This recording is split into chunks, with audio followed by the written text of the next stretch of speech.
Myself Dr. Gunjan, and as you can see, today we'll be discussing menopause and the basics around it.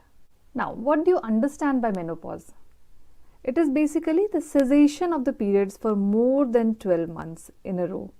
Continuously for 12 months or more, if the periods are absent, then we call it menopause. The most common age group for this menopause is around 51 years. And in India, there is a trend of menopause at a lower age, and that is 47 years. So if we talk about a range, then it is from 45 to 55 years of age. This is the common age of menopause. And the period from 39 to 51 years of age is considered the peri-menopausal period, the period just before the menopause. Now, if this menopause occurs before the age of 40 years, then we call it premature menopause. And this is seen in cases of premature ovarian insufficiency.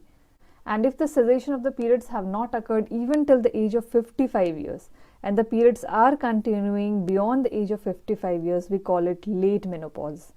Now here you have two important facts that you need to remember, that if the menopause occurs before the age of 40 years, it is called premature menopause. And if there is no menopause even after the age of 55 years, then we call it late menopause. Now coming to the basic pathophysiology of this menopause, and we know in menopause, the eggs will decrease. The number of eggs in the ovary decreases. So there will be no more follicles in the ovary, and the follicles which are left out, even they become resistant to the gonadotrophins. They become resistant to the action of FSH and LH. And as a result of this, what will happen? No follicles in the ovary, so no granulosa cells.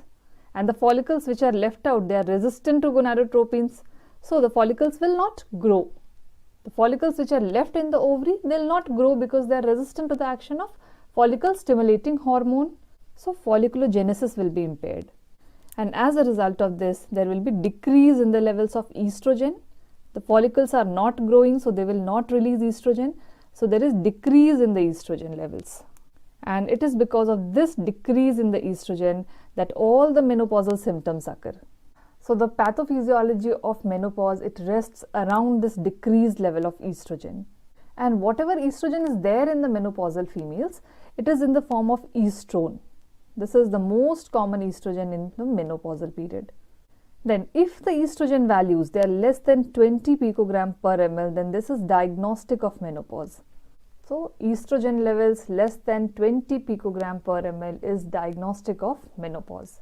Now the second thing that happens, that no more follicles are left out, so there will be no theca cells, and thereby there will be decrease in the androgen levels initially, and this will lead to decreased libido also, one of the symptoms of menopause. Now the number of eggs have decreased, and the eggs which are left out, they are resistant to the action of gonadotrophins. No folliculogenesis is occurring, and there will be no ovulation subsequently. Now no ovulation, so there will be no corpus luteum formation, and it is this corpus luteum which releases progesterone. So no corpus luteum, there will be decrease in the levels of progesterone. Now because of decreased estrogen and decreased progesterone, there will be amenorrhea, because we know that for the menses to occur, the estrogen levels should rise. It will lead to the proliferation of the endometrium. Then the progesterone has to act on that endometrium, and subsequently when the levels of this estrogen and progesterone, they decrease, then it leads to menstruation. So if the levels of estrogen are decreased, levels of progesterone are decreased, then there will be amenorrhea. And when this amenorrhea persists for more than 12 months, then we call it menopause.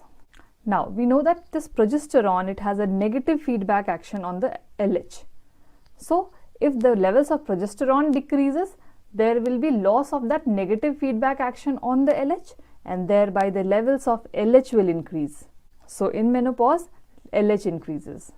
Now this increased LH levels, it stimulates the stromal cells of the ovary to release androgen.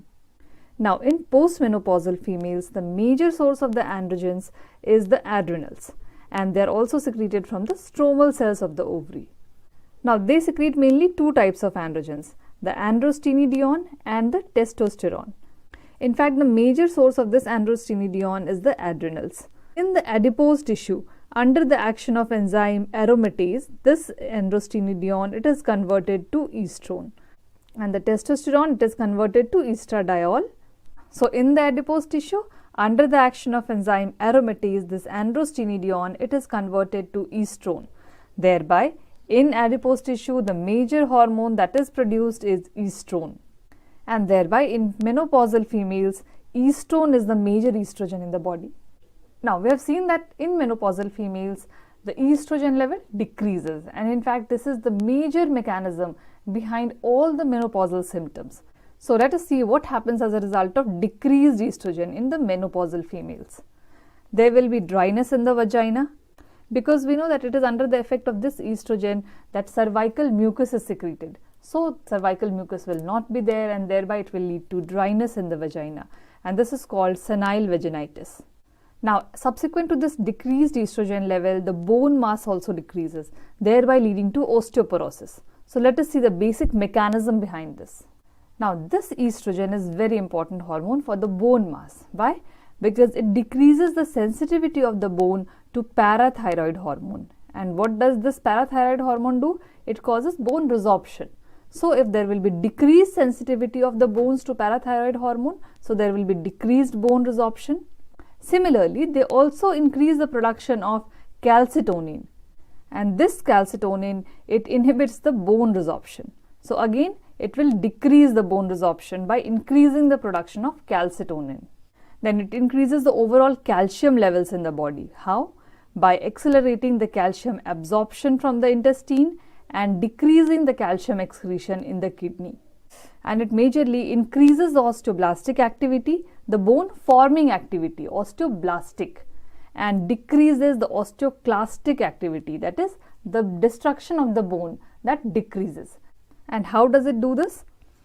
The osteoclasts, that is the bone destroying cells in the body, they express rank on them, and the osteoblasts, they release rank ligand, they produce rank ligand, and it is the interaction between this rank ligand and this rank which overall leads to the final pathway through which bone resorption is regulated.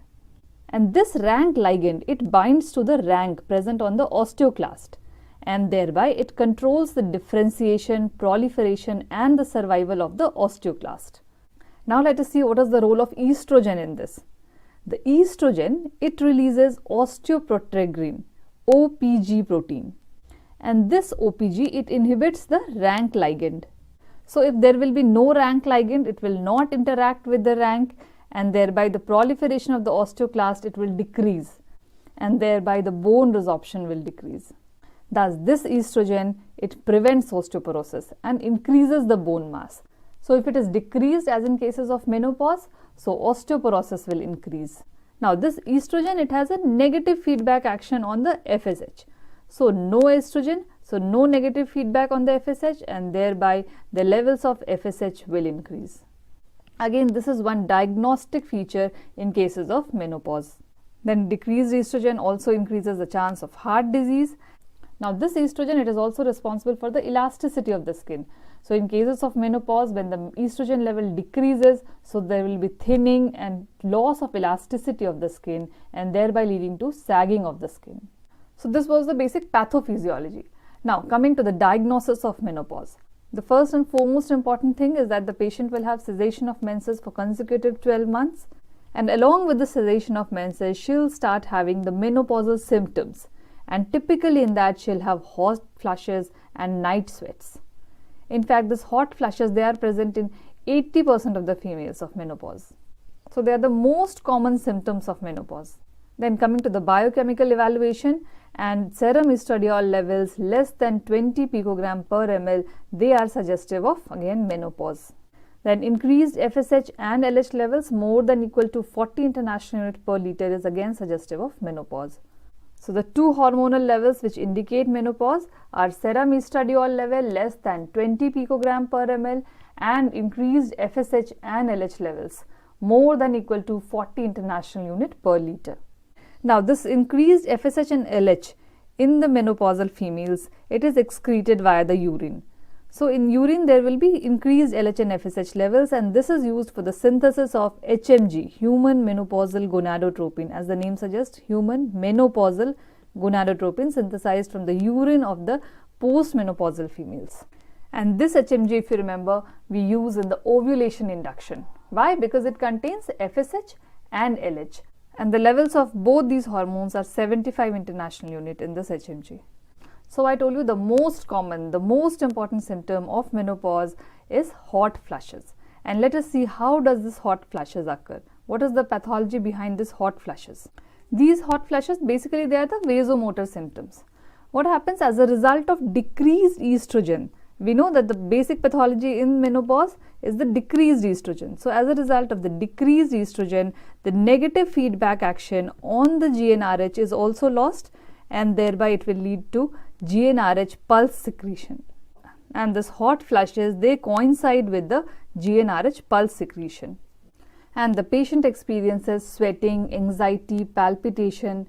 If you examine her, there will be tachycardia. And this symptom is seen in 80% of the menopausal females. And basically the thermoregulatory and the GnRH center in the hypothalamus, they are responsible in the etiology of hot flushes. Now, apart from the thermoregulatory and the GnRH centers in the hypothalamus, there are two neurotransmitters which are involved in the etiology of hot flushes, and they are norepinephrine and serotonin. So this is a question that was asked, the neurotransmitters involved in the pathophysiology of hot flushes, and they are norepinephrine and serotonin.